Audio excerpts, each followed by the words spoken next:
Good morning, everyone.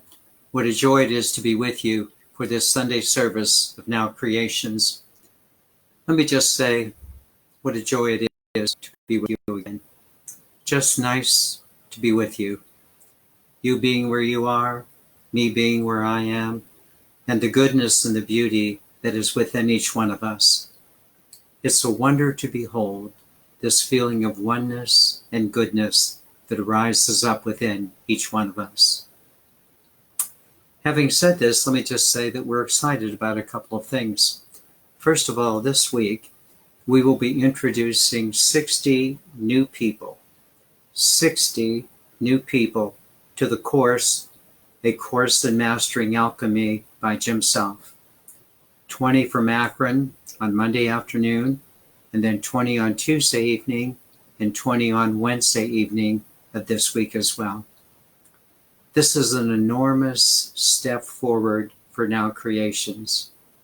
If any of you would like to still join us, we still have 1 or 2 slots available in each of those venues. Akron, Monday afternoon, Tuesday and Wednesday, also via Skype. Wonderful, wonderful opportunities for us. In addition, I say that it is also really exciting to be able to see the resonance of a phrase we've been using recently, namely that what is going on within one of us is going on within each of us. Meaning that there is a certain something at the very center of each one of us that is a participation in a larger universal energy. We are finally getting over our personality selves. It doesn't mean that we don't have personality selves, but we know that that's not the final understanding of who we are. That there is a common place within you and within me that unites all of us together. This is a wonder to behold. It is our way of going forward, certainly for the evolution not only of ourselves and our groups, but especially the evolution of humanity, of our species on the planet. What a joy, how thrilling this is. Having shared those two things, which to me are very, very, very exciting, let me present the theme of today's teaching, which is very simply, what is your purpose in life? What is your purpose in life? This is such an important teaching. Please take some notes. I'd like to begin with the beautiful teaching of Plato, then go to a movie of the 1950s, proceed to A Course of Miracle teaching, and then, of course, arrive at you. It's always about you. It's always about us. Again, you might want to take some notes. First of all, the beautiful teaching from my good friend Plato.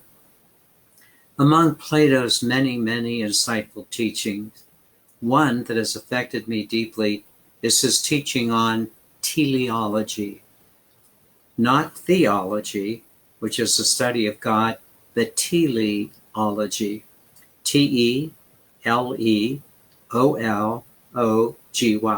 Teleology. Etymologically, the word teleological means the study of goals, ends, or purposes. In my context today, I will use the word teleology with this meaning, namely, that everything in life has a purpose.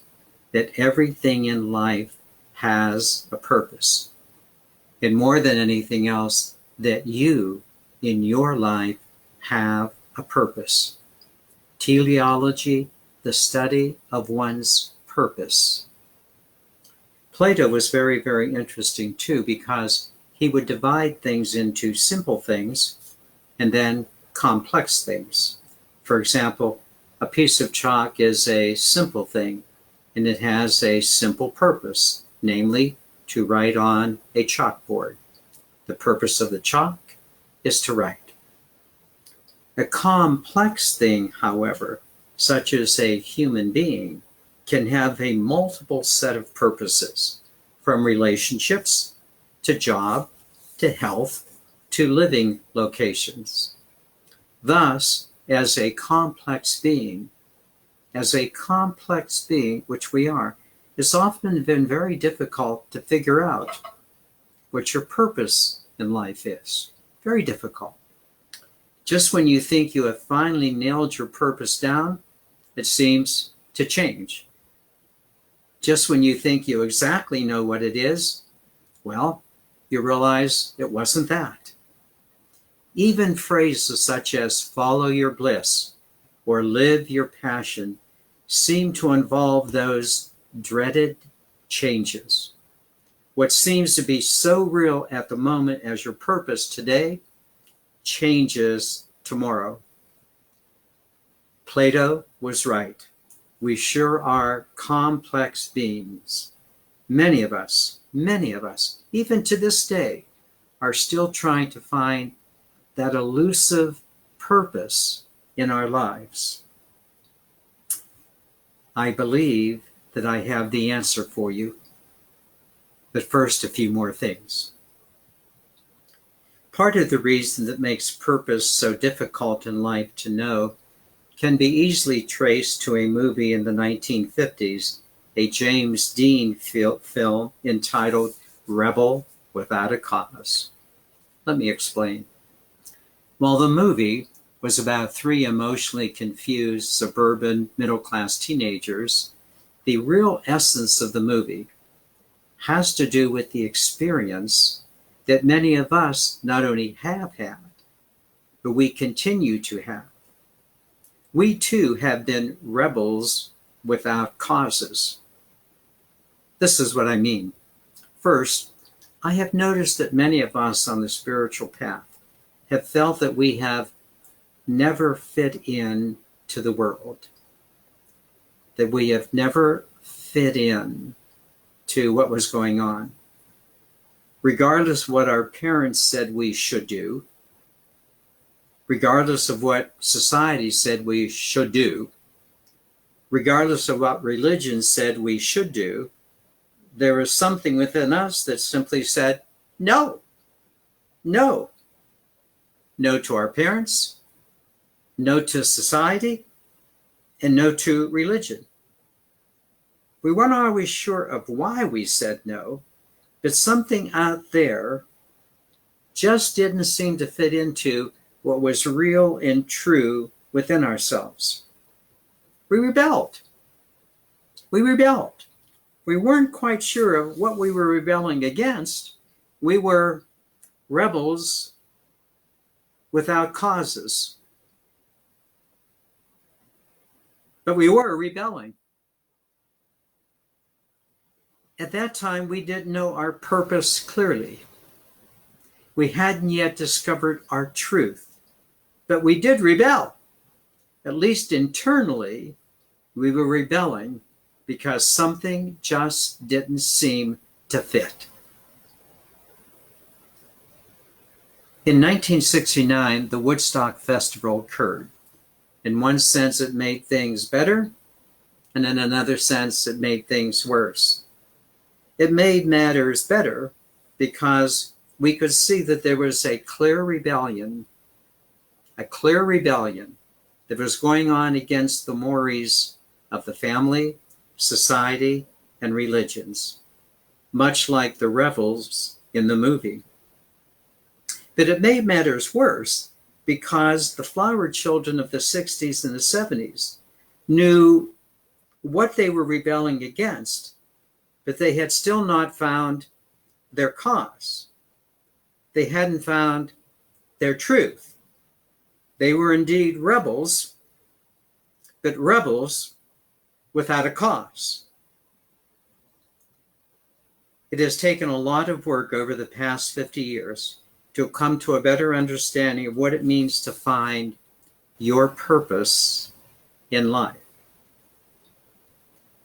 The fundamental problem to find out one's purpose in life is because we have looked outward to try to find it rather than inward.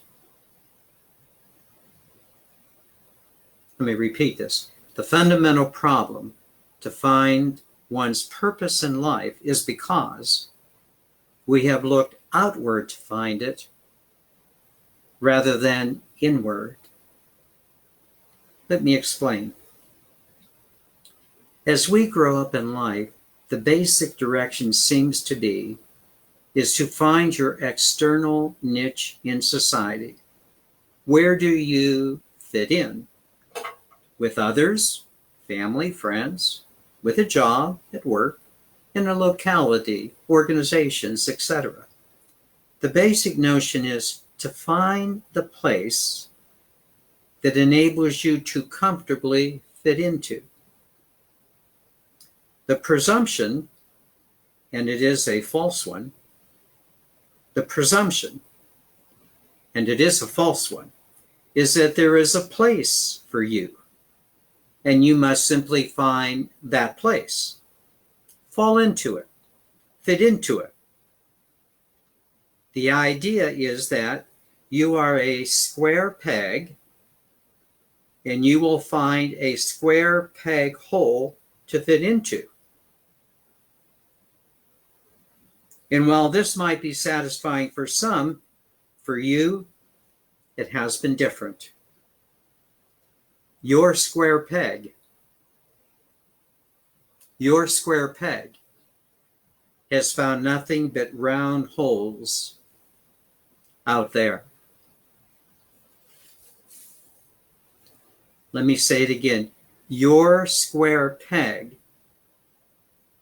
has found nothing but round holes out there. But this is probably the most important thing. Even now, we're still chasing that elusive purpose. We still only find round holes rather than understanding the square peg that we are and how we might proceed. Surely there has to be another view. Not to fit in out there, but another view. The Course in Miracles, I believe, has given us that view when it says very beautifully, child of God, you were created to create the good, the beautiful, and the holy. Do not forget this.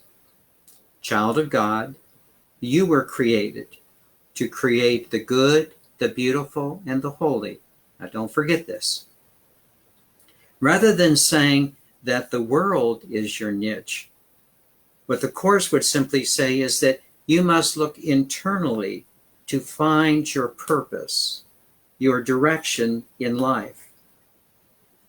Rather than searching for what isn't there out there in the external world, the Course says to search internally to find your niche.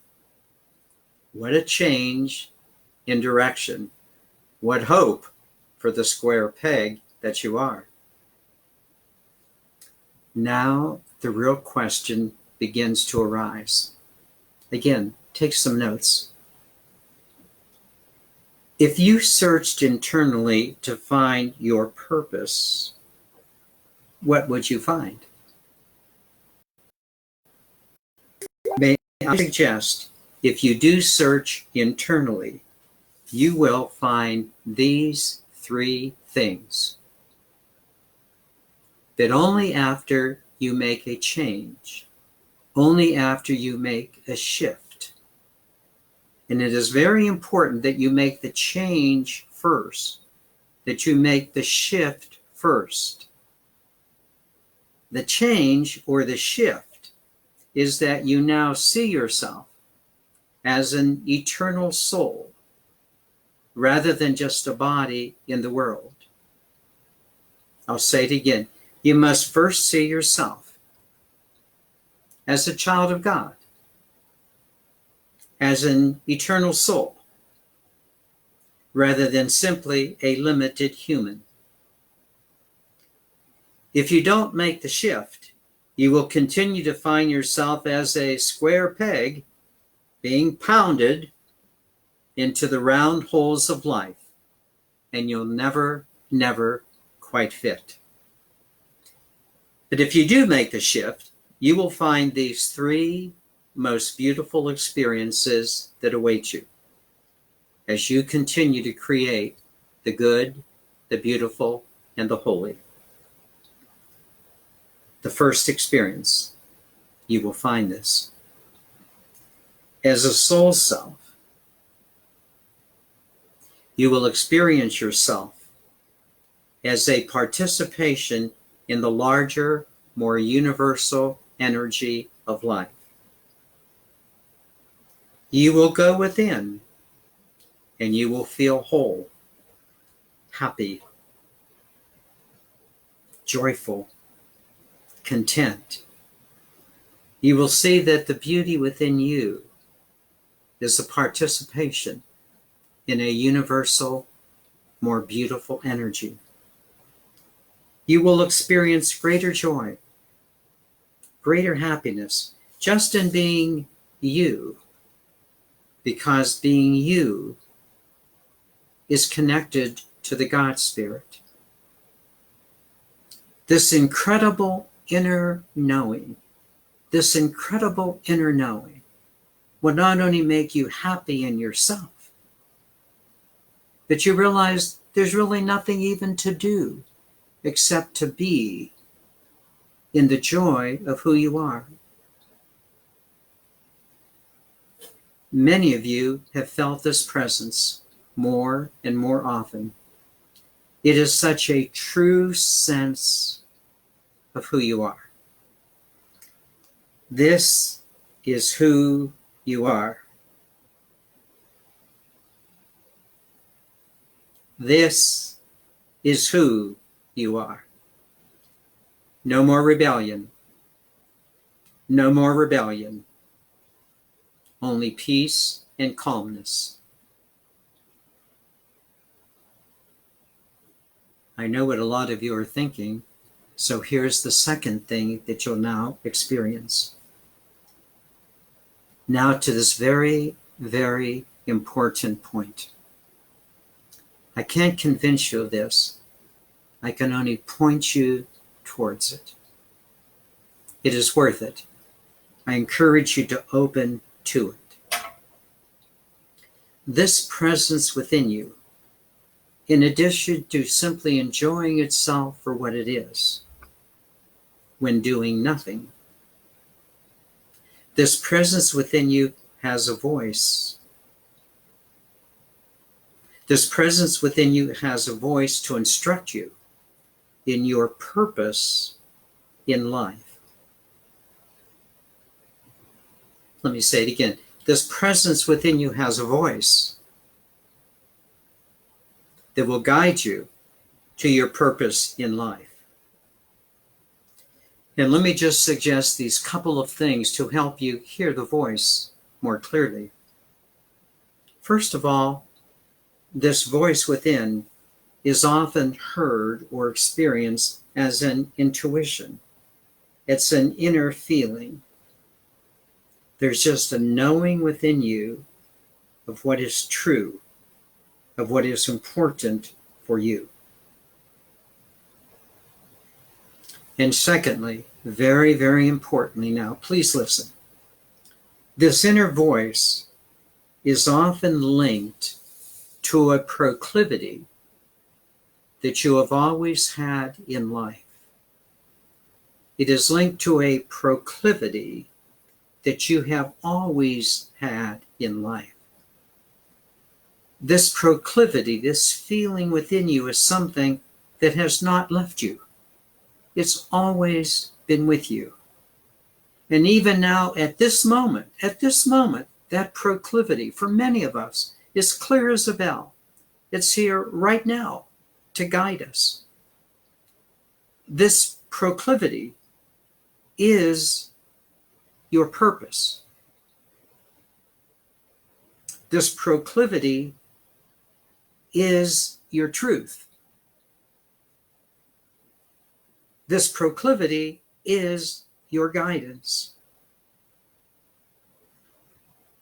Are you not beginning to see that you are no longer a rebel without a cause? but rather you have found your cause. You are a soul with a proclivity. You are a soul with a proclivity. Your cause is that inner proclivity of what you've always wanted to do and still want to do. Let me just say it again. This inner proclivity is what you've always wanted to do and still want to do. It is within you now at this moment. Each of us will have our own unique proclivity, that you will know yours as I know mine. But each of us has to respond to our proclivity. You must step up and say, this is me.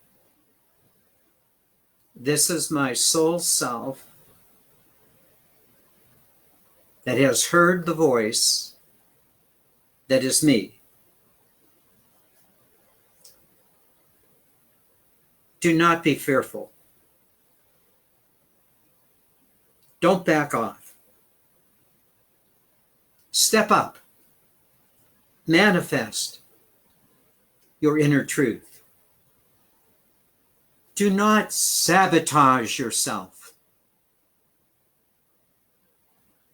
but rather know yourself.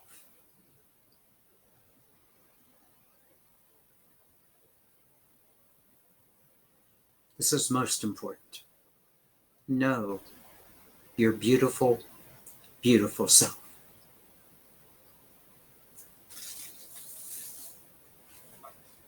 One more thing will be helpful to us. Eckhart Tolle has given us a wonderful insight into our proclivities. He said, do not confuse your purpose with the roles you play. Just say it again. Do not confuse your purpose with the roles you play. Let me explain this by giving an example from my personal life. I have always felt my proclivity is to teach what is real in life. I've always felt this from a little kid.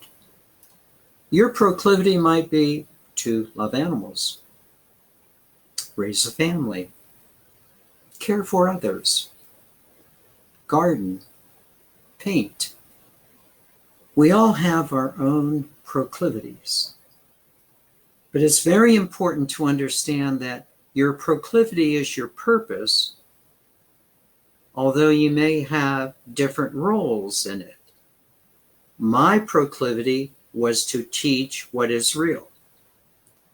My purpose was to teach what is real.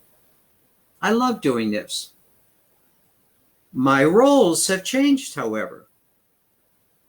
I have taught what was real in my role as a priest. I have taught what was real in my role as a university professor. I have fulfilled my purpose to teach what is real as the role in the program director of Now Creations. Do you not see this clearly? Your purpose is usually a single purpose, but you will play many roles in fulfilling your purpose. Or put in another way, you will have the same purpose in different roles.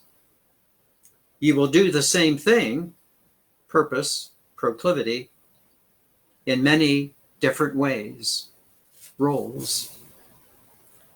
Your proclivity, your intuition, which you feel most within yourself, that which you are most inclined to do, that inner proclivity, this is your soul self. This is your purpose. There is no other purpose for you than this. This is your soul's purpose.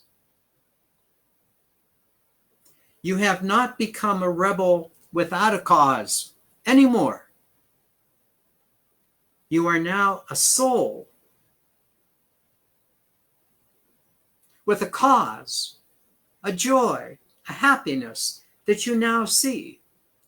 It is your truth. It is your freedom. It's what you've always come here to do and to be. You have come to know yourself.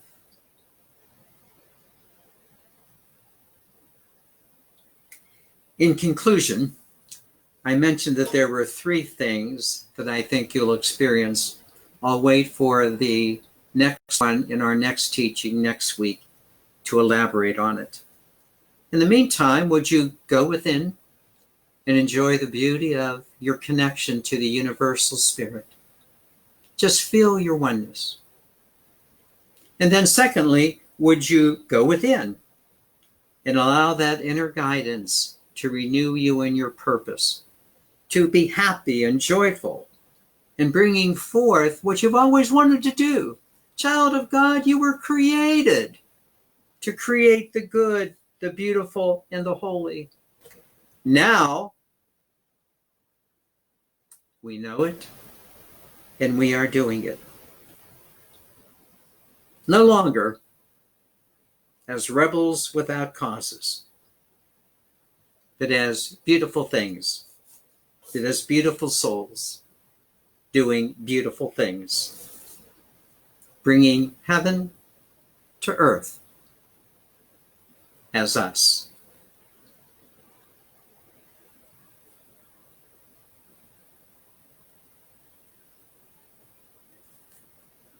Let me now take you into meditation, and what a joy it is to do so. Let us begin our meditation by first of all focusing again on the basic idea that we've been trying to share with you today, what my soul's purpose is. Let's examine more deeply that soul purpose within us. With that theme as our meditation, let us now begin, as we are wont to do, by simply being attentive to the breath. Just never underestimating the importance of the breath. Just feeling the presence within you, allowing the breath to come in, allowing the breath to leave, and especially feel the rhythm of your breath. The rhythm of your breath is the rhythm of so much more of you. Do not be lackadaisical, but don't force it. And if a thought comes in, let it pass. Just feel the breath, the in and the out. Please begin.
Now I'm going to ask us to do something that we haven't done for a while. Would you simply place your hand over your heart? And as it is over your heart and lung area, would you feel the rhythm of your breathing? Just feel the breath coming in as your lungs expand. and feel the breath going out as they empty. Just feel the rhythm of your breathing.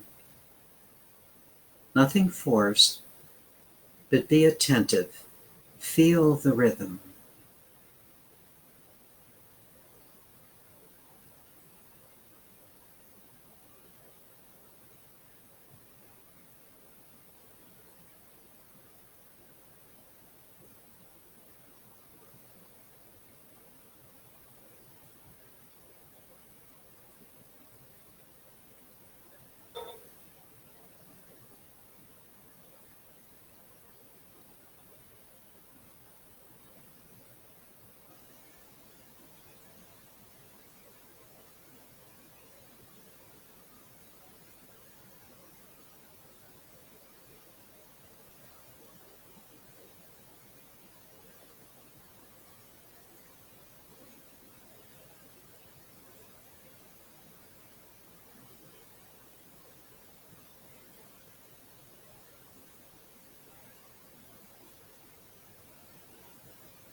Now what I ask you to do is, again, just hold your hand over your heart space, and would you just feel the inner you?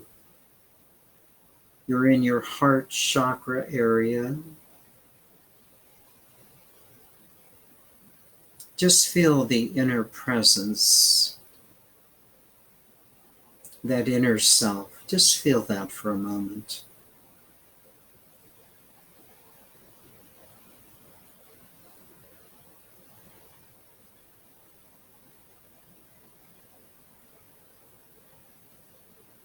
And would you put your attention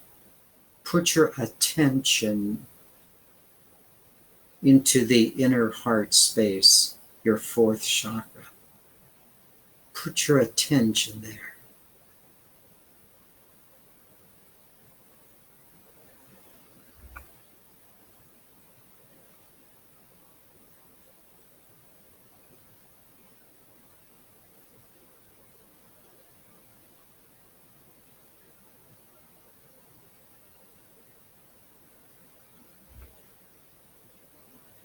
Now, keeping your attention there, you may place your hand back on your lap, but keep your attention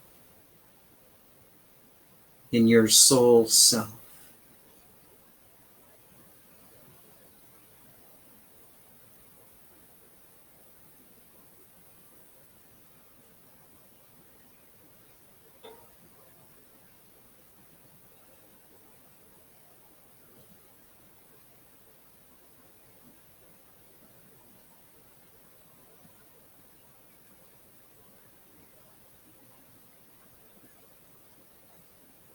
Many of you have made the shift.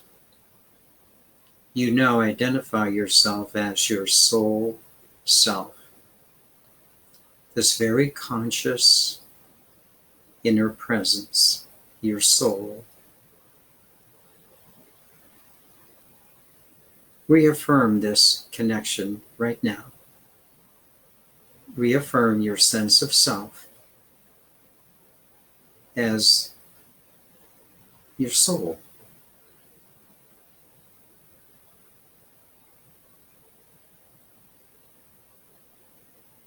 And to assist you, you might want to simply use this little phrase.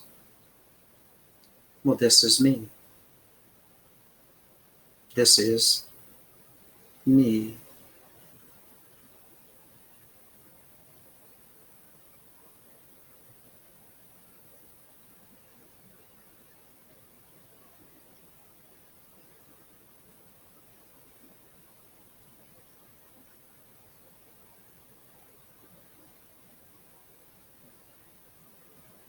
Here I am.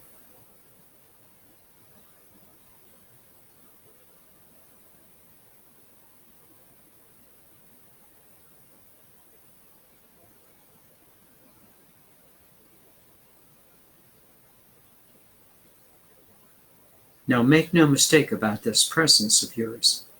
When you say, here I am, would you mean it? Here I am.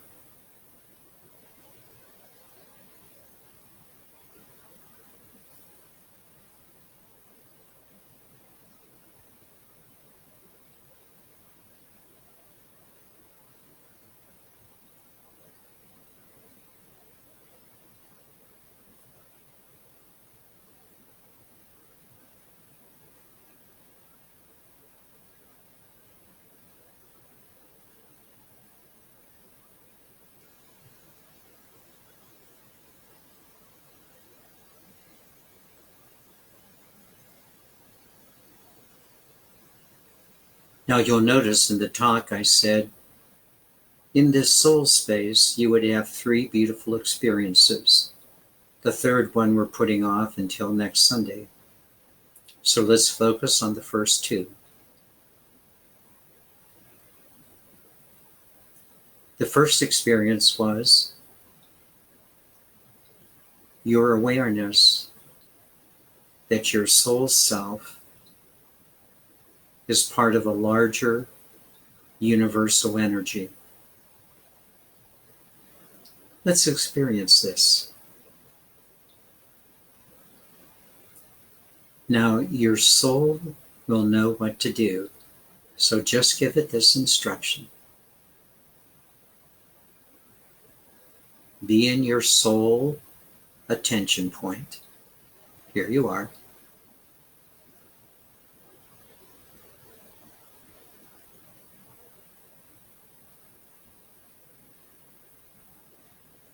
And now tell your soul to expand into the larger universal energy. Let go. Whoosh. Whoosh.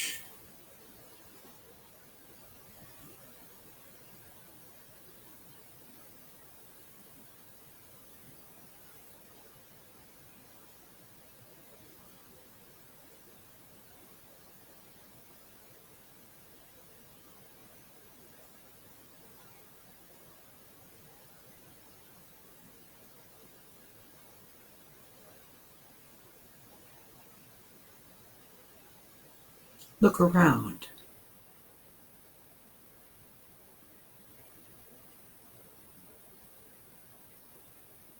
See how much bigger you are, right here.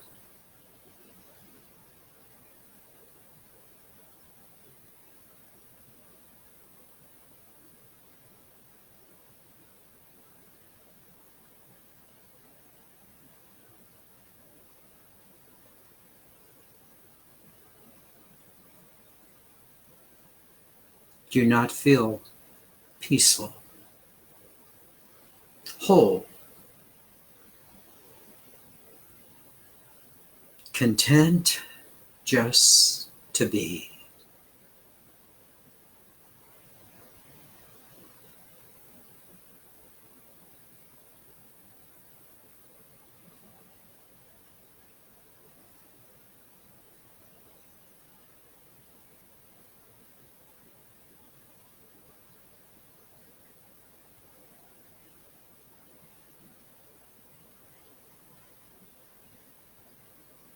Nothing to do. Don't want to do anything. Happy.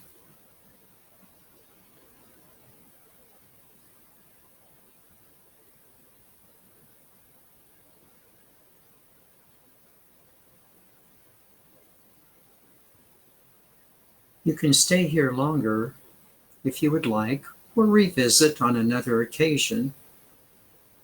But we want to now bring you back into your soul self.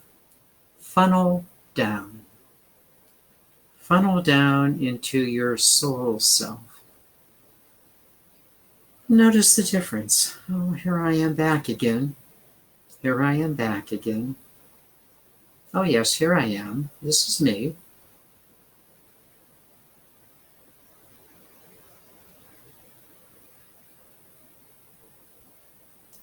What is it that you have always wanted to do?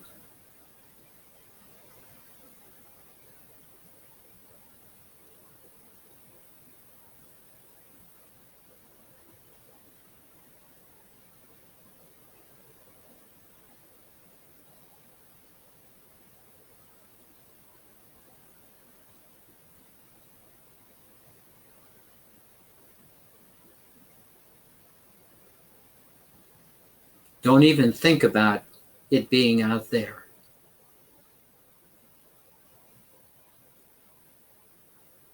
What is it that your soul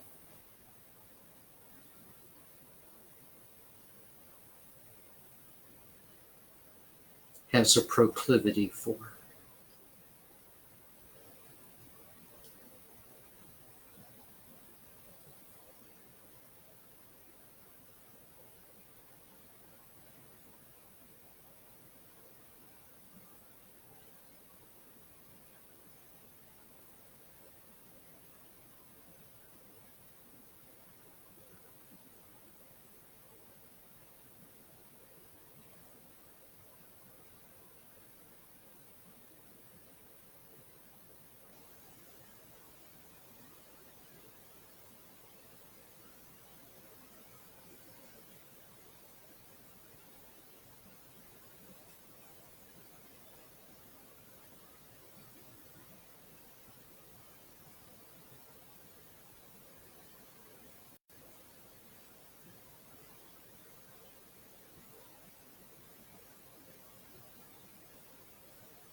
What is it that you, as a soul,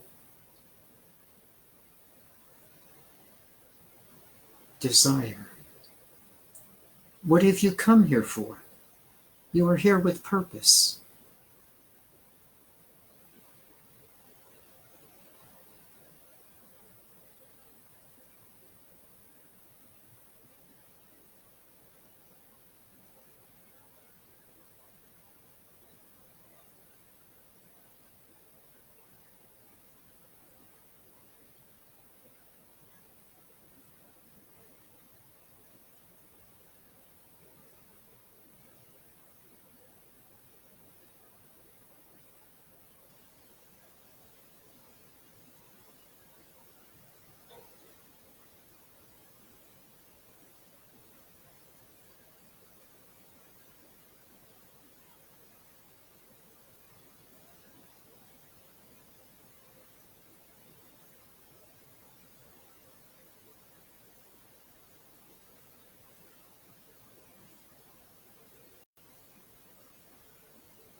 Don't confuse your roles. You'll get lost in them with your purpose.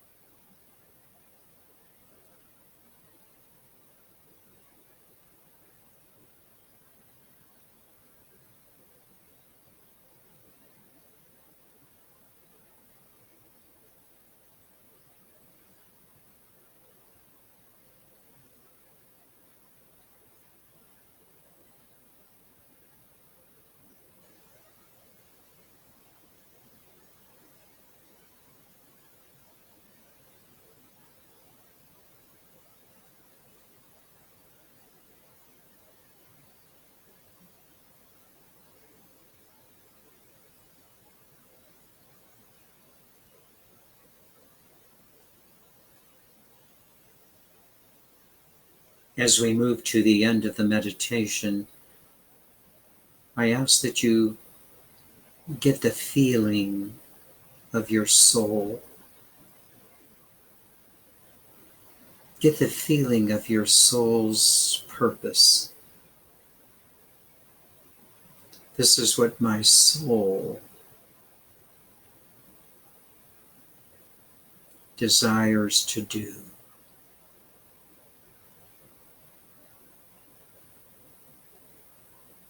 Not your parents or society or religion. This is what my soul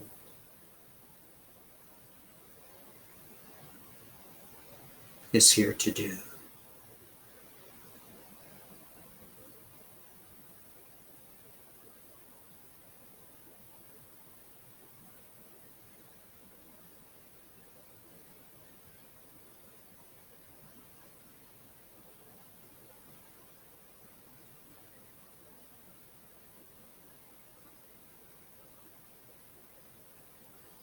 And as we close with our Namaste song, would you think more about yourself, about what is going on within you? For when you are most yourself, you are most for and with others. Namaste yourself.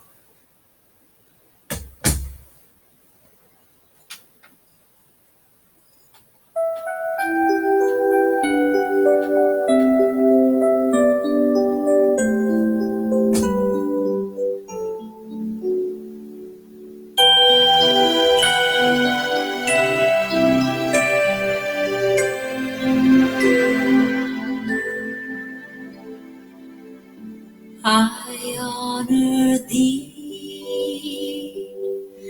I honor thee, Namaste, I honor thee, I honor thee, I honor thee, Namaste, I honor thee. Deep within, peace resides, faith abounds, and love abides. The light shines bright to illumine love without, love within. I honor thee, I honor thee, Namaste, I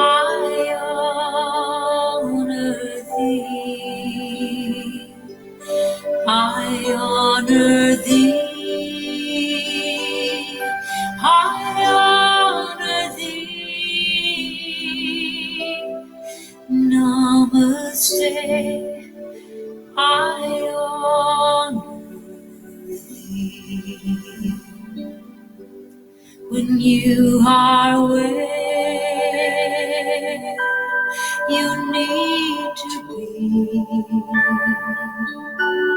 within that space, I honor thee. Seeing through eyes an illusion, seeing through spirit, we are one. I honor thee, I honor thee, I honor thee, Namaste, I honor thee, I honor thee, I honor thee, I honor thee, Namaste, I honor thee. Namaste. I honor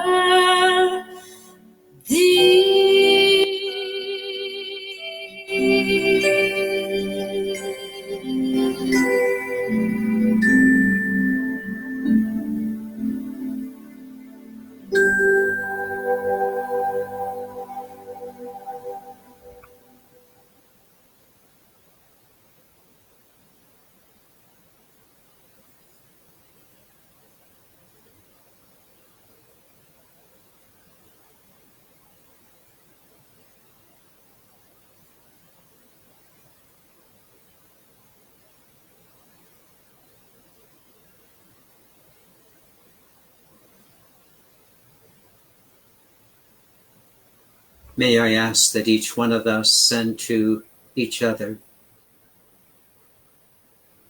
our loving energy as we experience the oneness of this moment, knowing that what is going on within one of us is going on within all of us right now.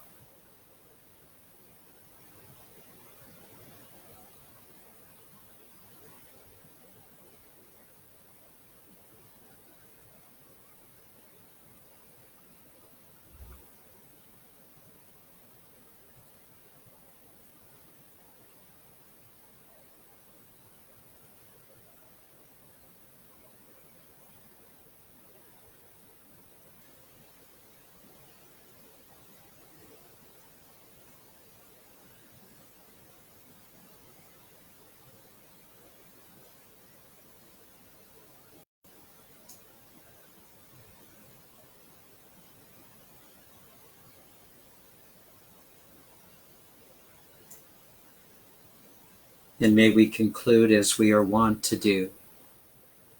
I am an eternal being of light and love. Thus, only good can come to me, and only good can come from me. We are eternal beings of light and love. Thus, only good can come to us, and only good can come from us. Namaste, dear ones. Namaste. What a joy, an absolute joy to be with you.